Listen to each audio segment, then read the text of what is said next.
Cappuccinos, lattes, all that stuff. All right.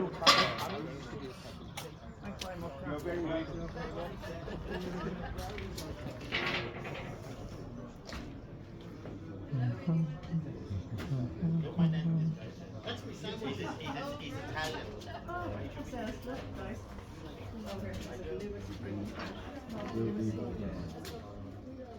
They leave it like a string.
Co oni to mają kasę? No u nas kasa jest też, oni to mają jeszcze na śmigło. No i jednym będzie w tej 45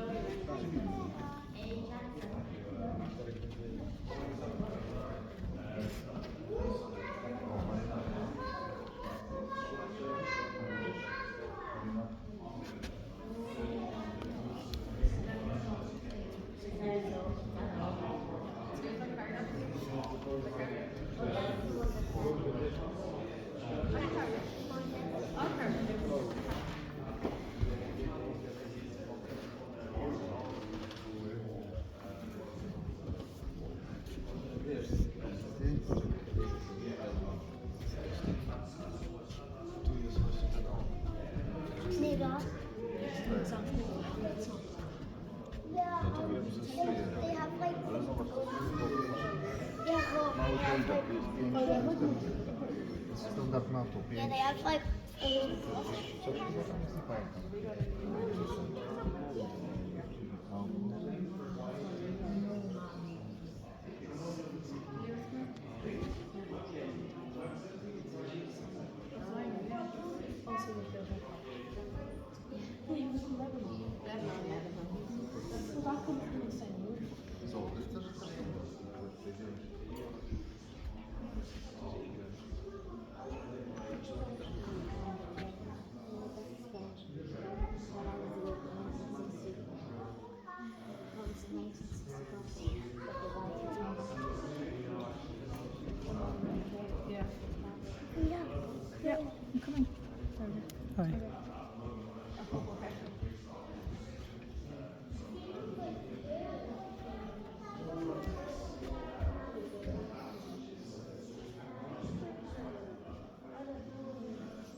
A tu masz zadaj. No to wyjdź. A nie był. Tu był tylko dom. No większość to. Chyba nie ma. Nie zrobiłem. Tam główna brama. Już taka wygląda.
Masz wszystko przeznaczone. No ja ci mogę powiedzieć. Nie no.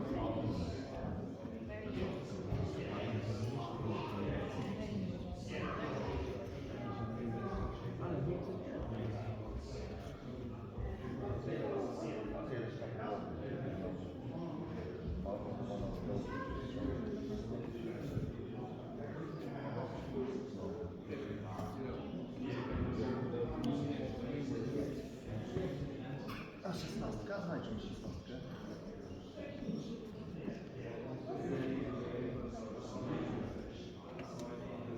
Hi lads, you don't mind if I do the live here? do you? No problem. Thank you.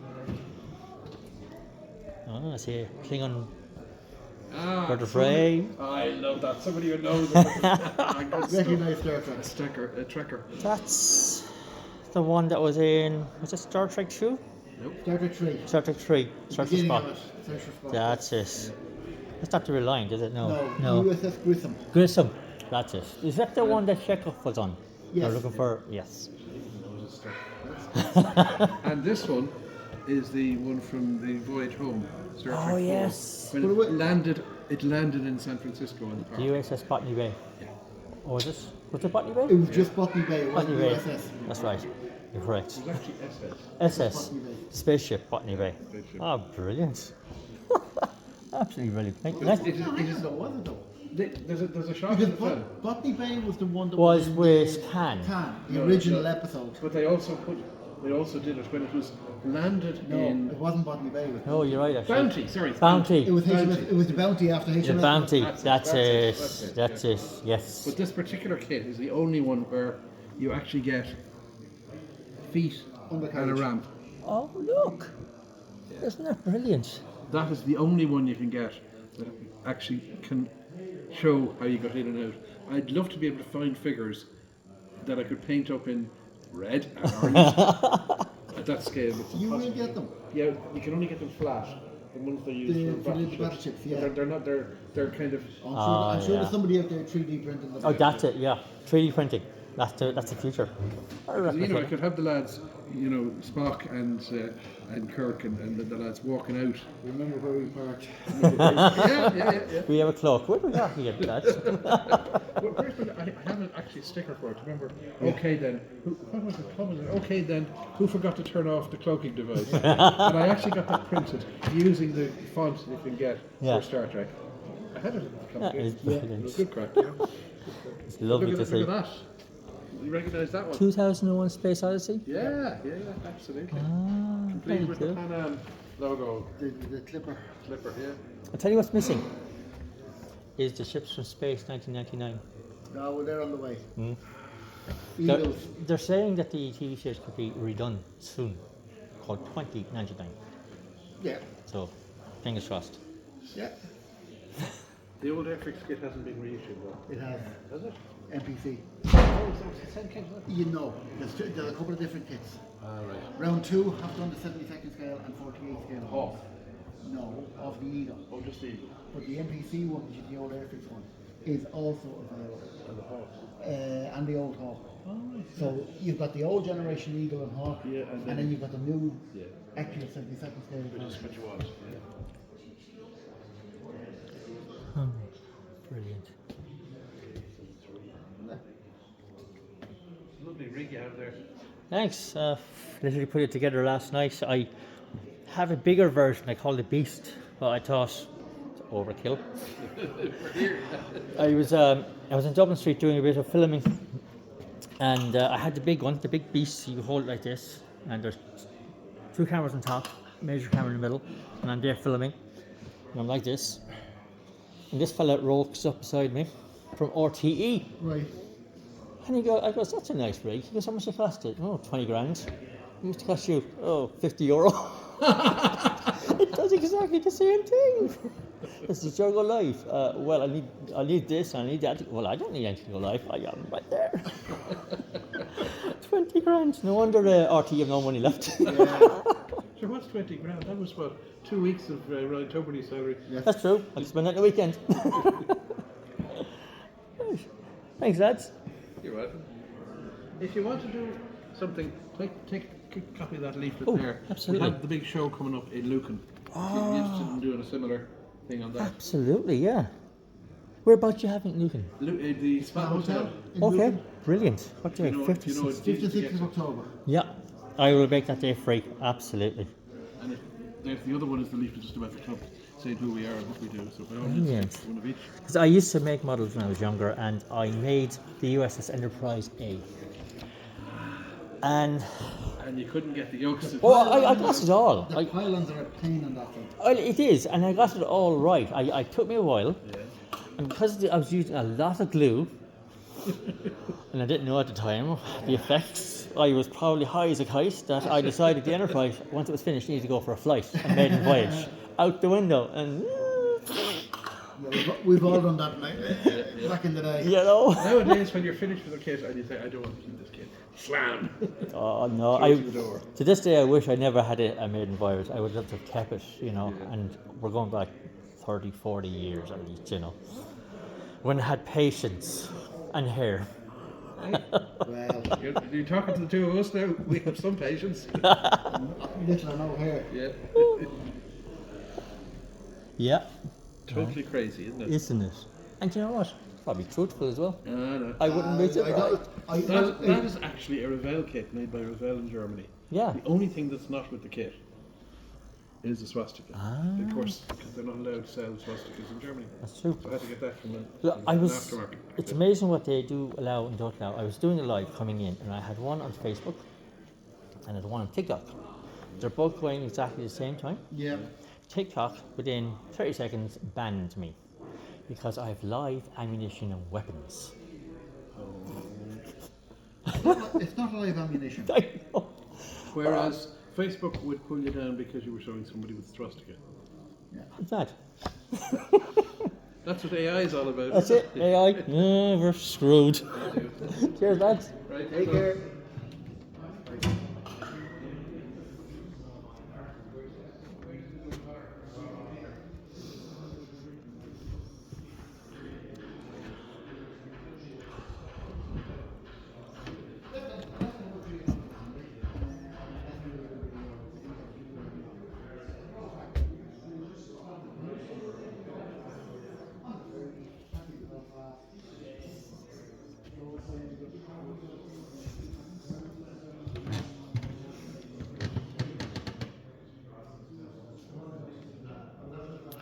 No problem, Catherine.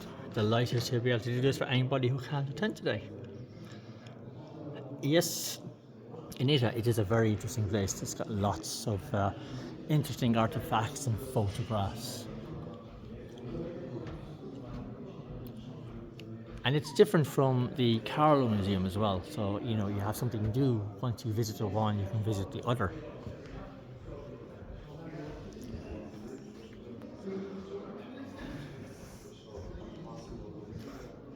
I think the favourite part of the actual tour is this.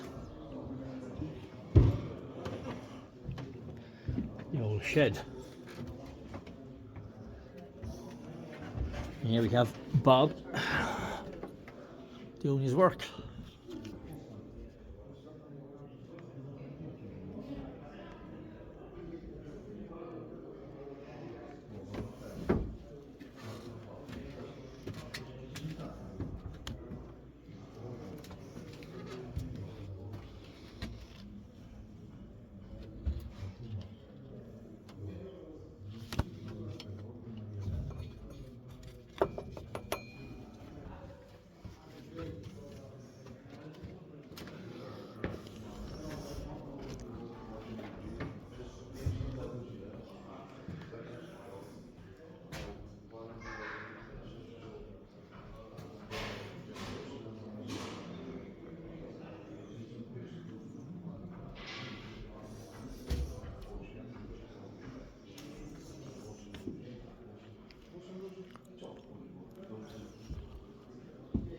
The Battle of the Somme. The attack of the Ulster Division.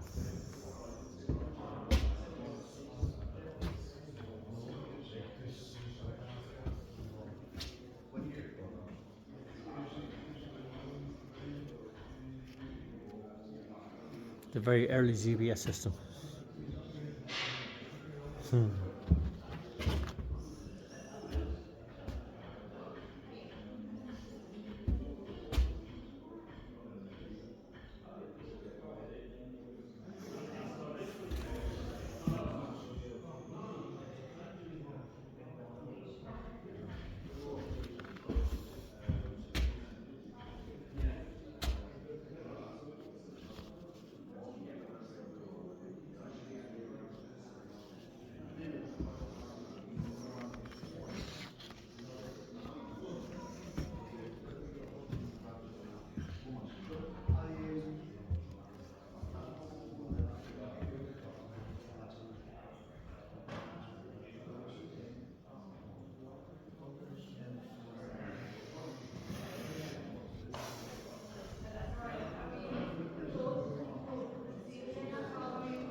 This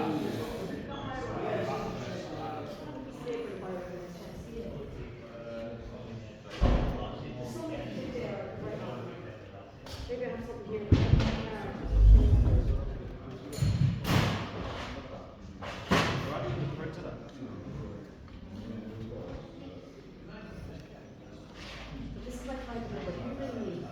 I know it's small this. My agreement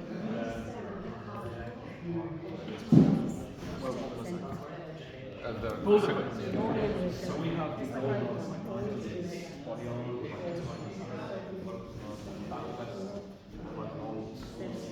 you get me on that all the time. Here's my check, right now.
Смеривание балбов, когда температура это самую фляжку,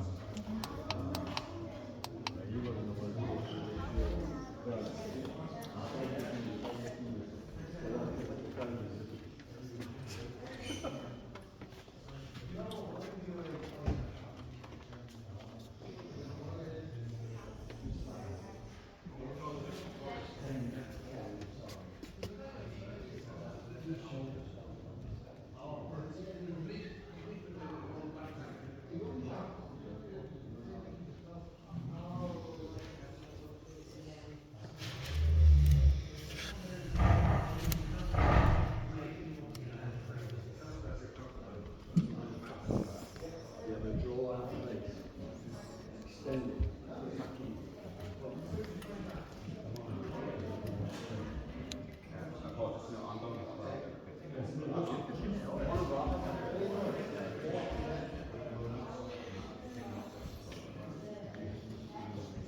Oh yeah, that's your right.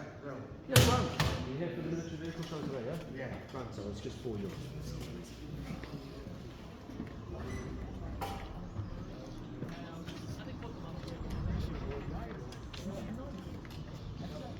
They only gave 1 million rounds of ammunition. That sounds like a lot of ammunition. until you think that a Maxim machine gun can fire about 800 rounds a minute, and that these can fire, a trained soldier like John, train something in the region of about 14 rounds in a minute. You're going to go through 1 million rounds of ammunition very, very quickly. From a modern historian's perspective, I would more be willing to say that the Germans were willing to fight to the very last Irishman, just the same as the English. They wanted to cause trouble, but not necessarily give us weaponry. So they gave us that. A lot of these are still on the seabed off the Kerry coast, where they were scuttled by the Germans. And then another lesser known story about a famous weapon in terms of the Irish Revolution, Thompson submachine gun. And everybody's heard the song. But what a lot of people won't have heard is it could just as easily have been known as the Ryan gun. It was an American millionaire, Thomas Fortune Ryan, who put up most of the finance for Colonel Thompson to make his famous machine gun. And it comes to the point where Thompson is so much in Ryan's debt that he says, really, this gun should be called after you. And Ryan goes into a meeting with him, and during the meeting basically says, well, fuck it, listen, I know nothing about guns, don't want to have my name with anything to do with it, why don't you call it the Thompson? And therefore it becomes the Thompson submachine gun. The first army to use the Thompson submachine gun in combat are the Irish Republican Army. They use it in 1921 on Jones's Road, just at the back of Croke Park.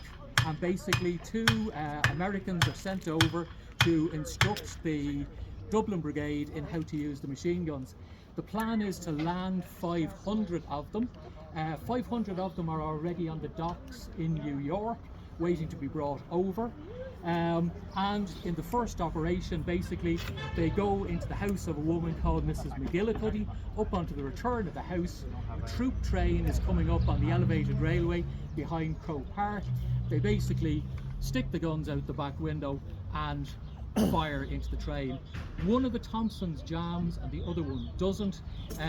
Nobody's killed, but several of the guys are injured on the train as they pass by. But that goes down as the first use of the Thompson by any military anywhere.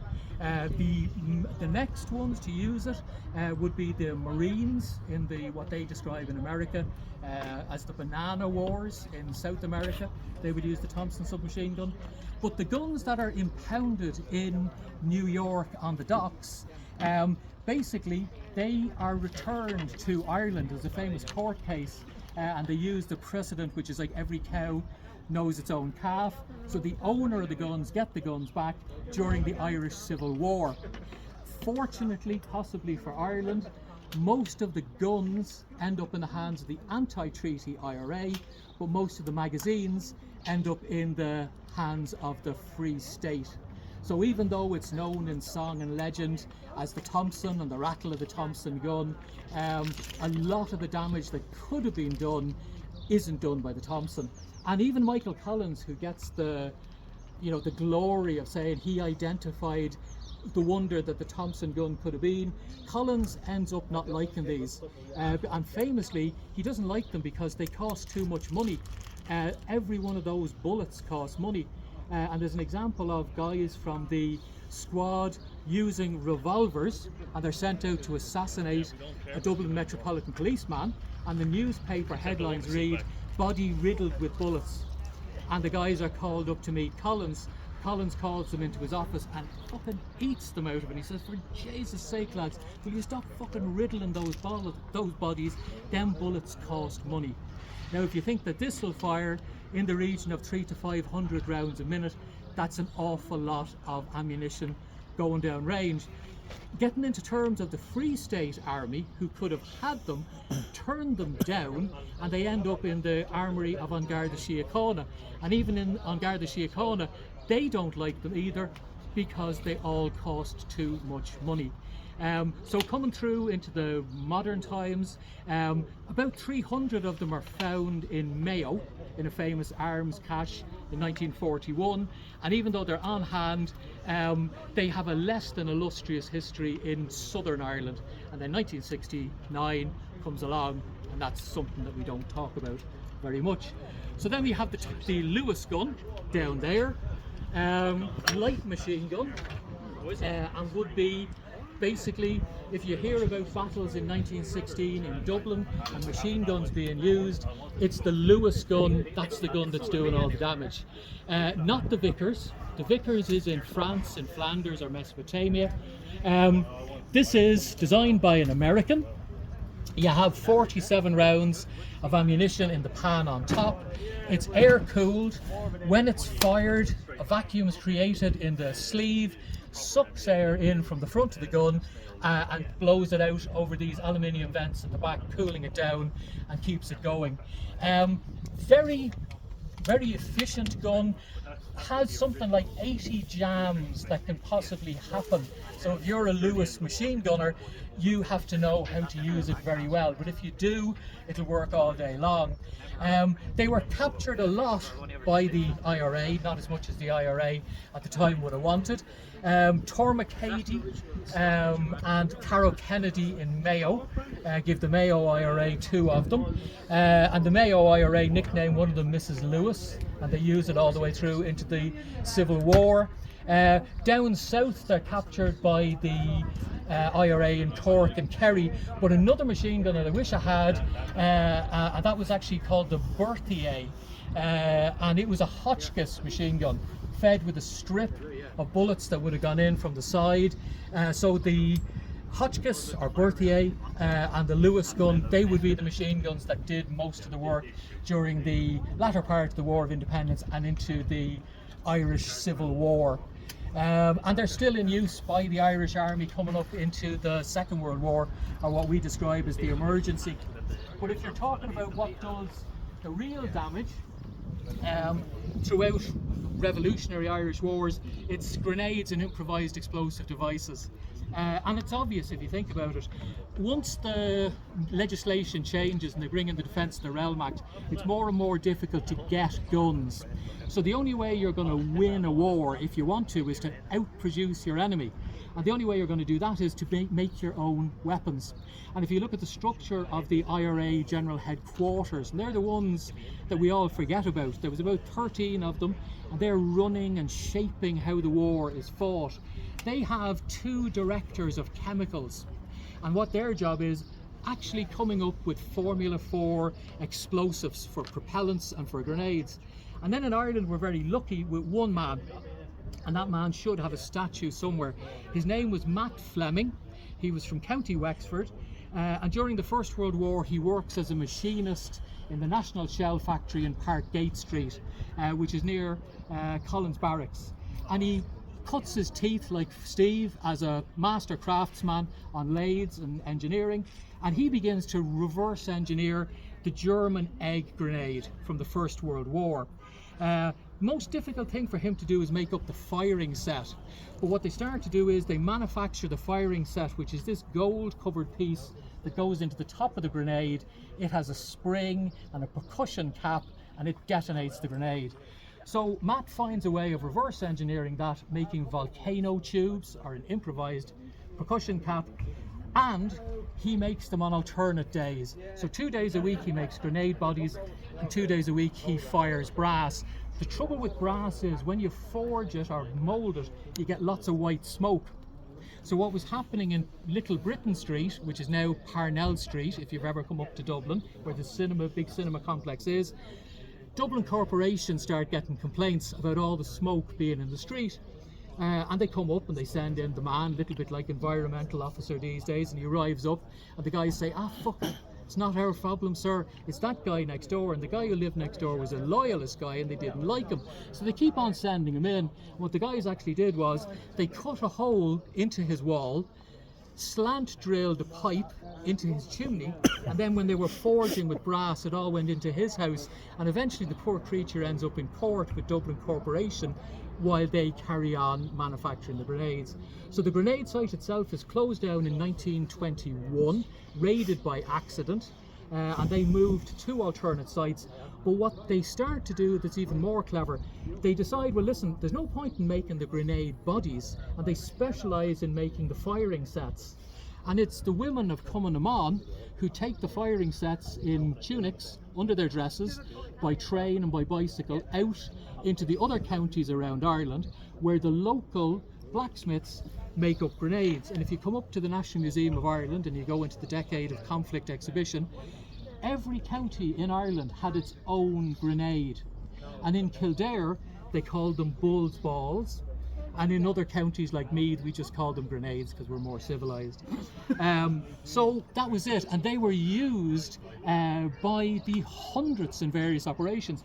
And it's interesting that if you go into the archives again and you look at the stretch of road between, if you're familiar with Dublin, George's Street and Ainger Street and up into Camden Street was nicknamed the Dardanelles.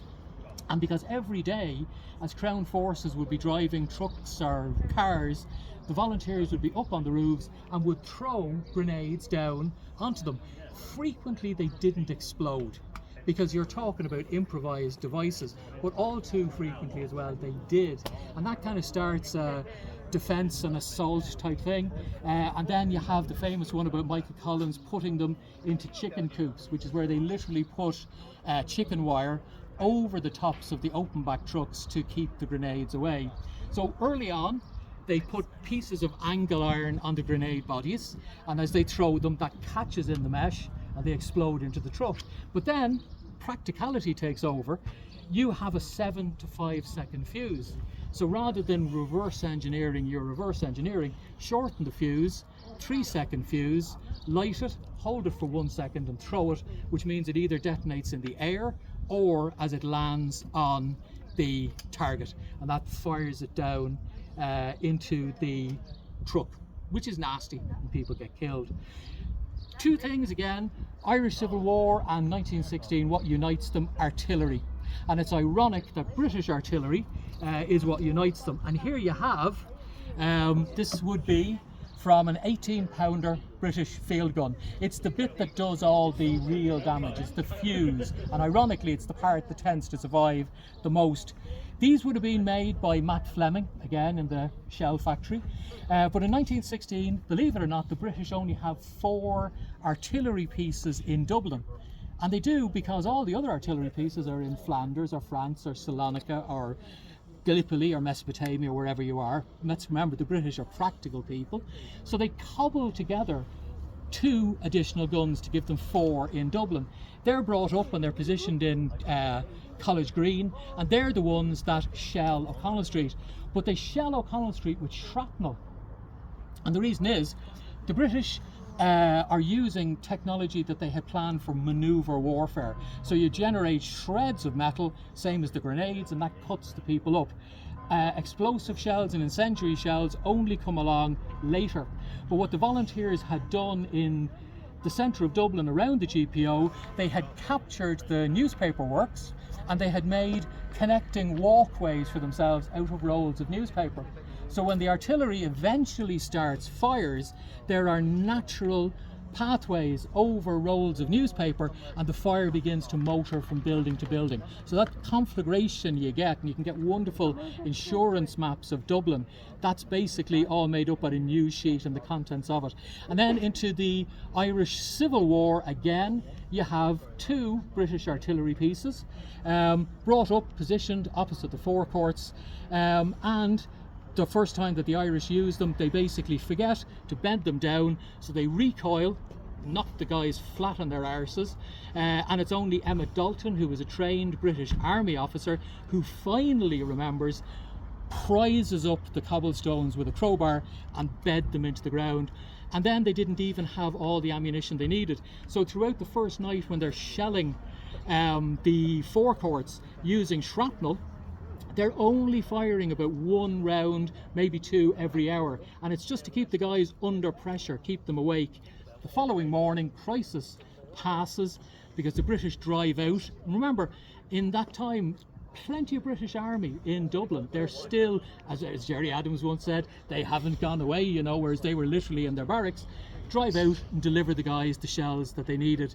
And eventually, one of the shells finds its way into the Public Records Office, and 800 years of Irish history goes up in smoke. So that's it. Mainly grenades and improvised explosive devices. Another thing that I wish I had, I could show it to you if you were up in the museum.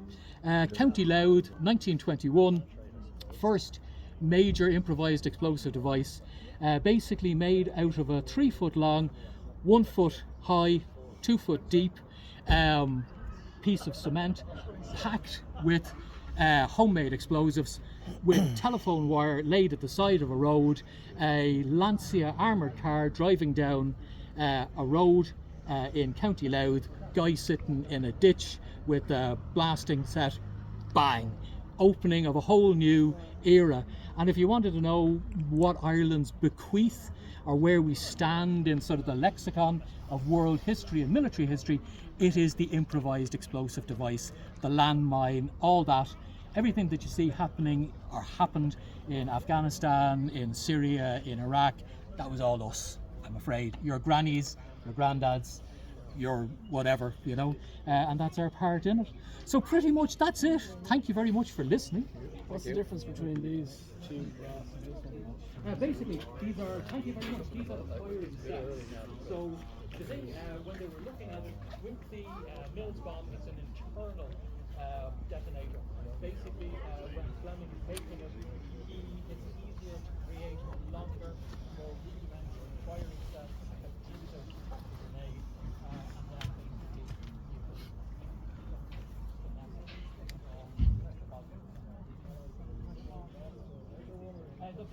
that's basically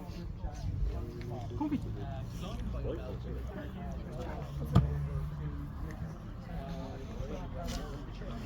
John, you look a picture. I'm sure you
It's got a Coca-Cola. And the grenades. Cavan's not happening this year either. We'll see Jimmy Scammings on free posts in the island. Yeah. You'll come up and going now in a minute. We'll try not. I'll try anyone there. Holding this guy's hand. Yeah, I'd be afraid though, I'd be Big dodgy, isn't it?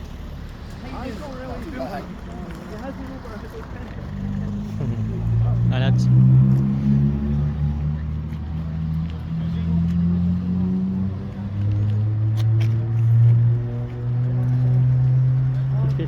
check out all the bits and bobs. Oh. no raid.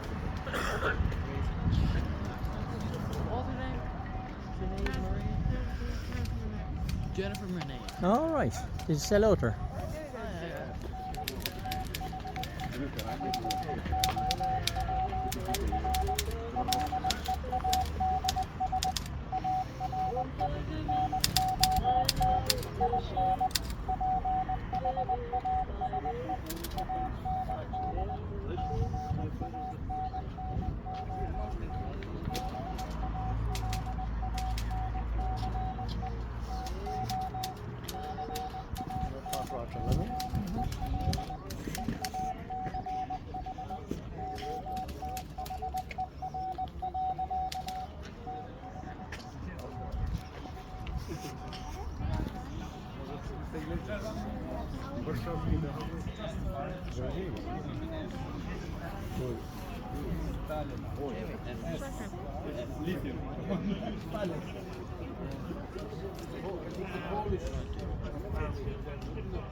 Right in front of your face once you're looking at your shoe.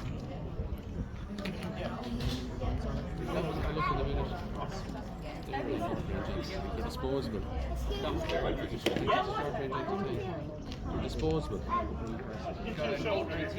No, we just Swedish. You're right, Hatter. It's the shoulder and then the front. It does have to be up here in the foregrip. That's it. So you see what you do.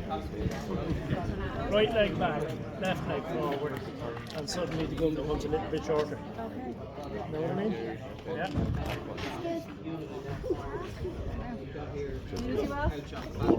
Yes.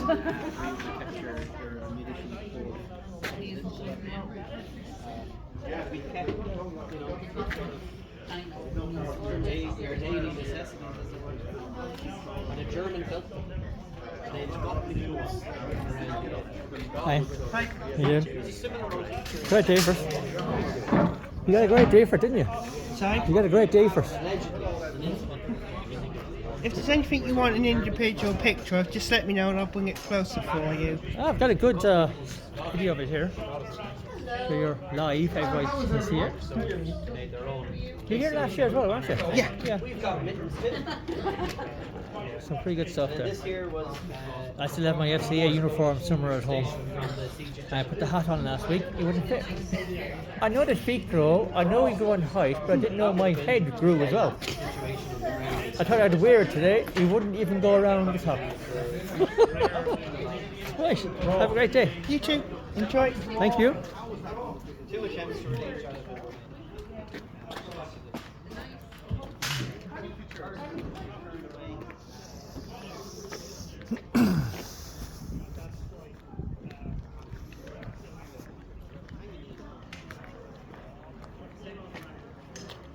I was in one of these many times.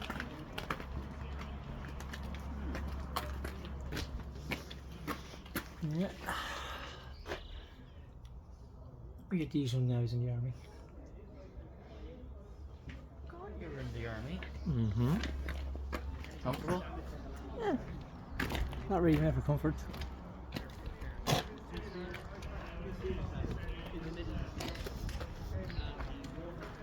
Doing that one? This? No. Oh, unlucky.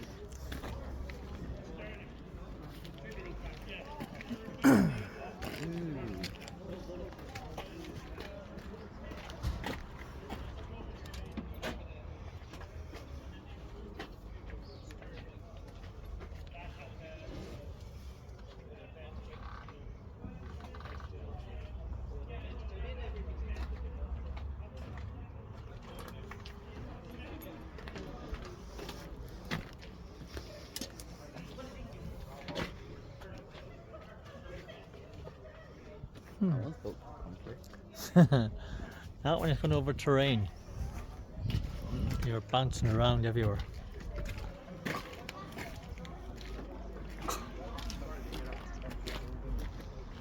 Minions.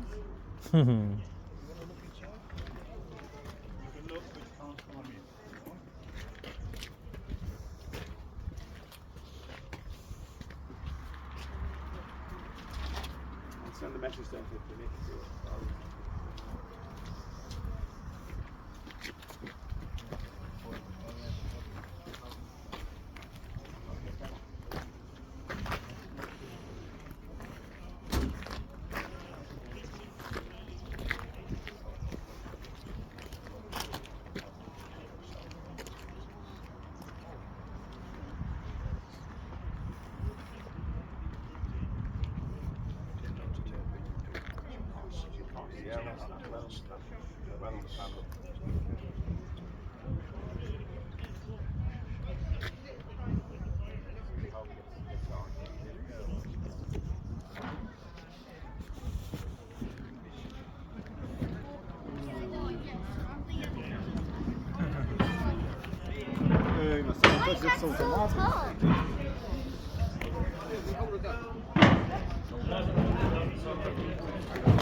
Moi,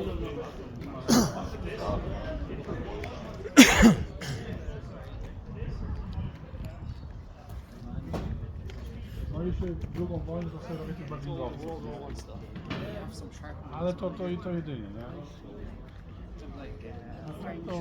Presume you didn't find that yourself, did you?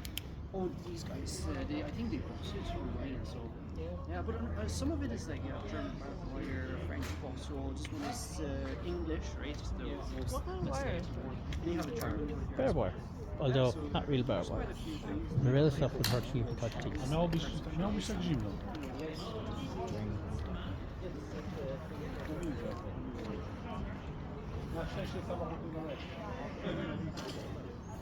Ooh, crackers.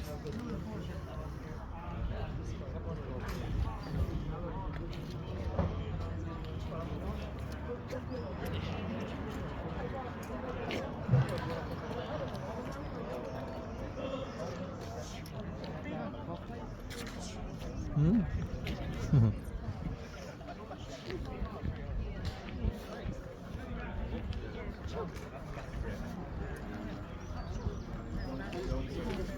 You might be able to give me back some information. He said to me earlier.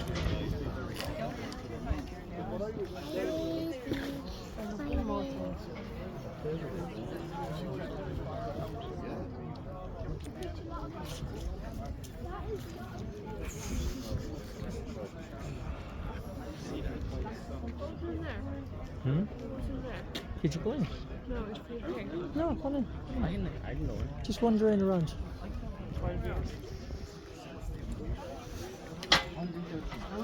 Warm out here than it is in there. I'd look around. Yeah, there's a charge on the door. Right, I'll pay that. 13, 17, is it? Yeah, I'll sort that out, tell him. Oh, these are your children? Yeah. Oh, okay, grandson. No, just take for yourself. Yeah, sure. Thanks very Thanks much. very much. Go have a look around at everything. No, if there's anything you want to look at closely, just let us know. We'll take it out for you, alright?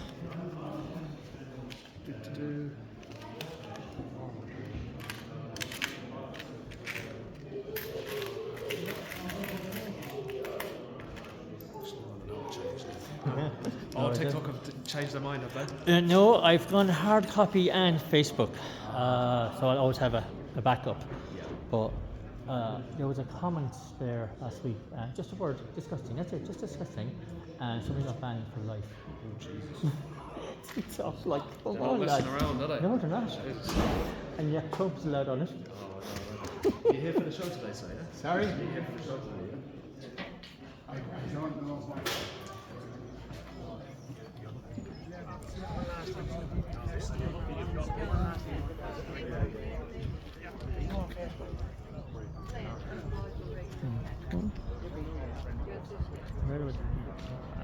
There we go. So folks, there you have it. This is the Carlow Military Museum here. It's on until 4 o'clock today. And it's €4 entry. If you want to come out, support everyone here. Some great stuff going on, a little bit of role play as well. There's a lot of talks as well for the weapons that are being used, or the weapons that have been used in previous wars. And right behind me is the main museum itself, and you'll see around the grounds there are several open air exhibitions as well. So if you're home, you got nothing to do, want to do something good, want to check out some of this stuff, bit of history, come on down. Where are you? There we go.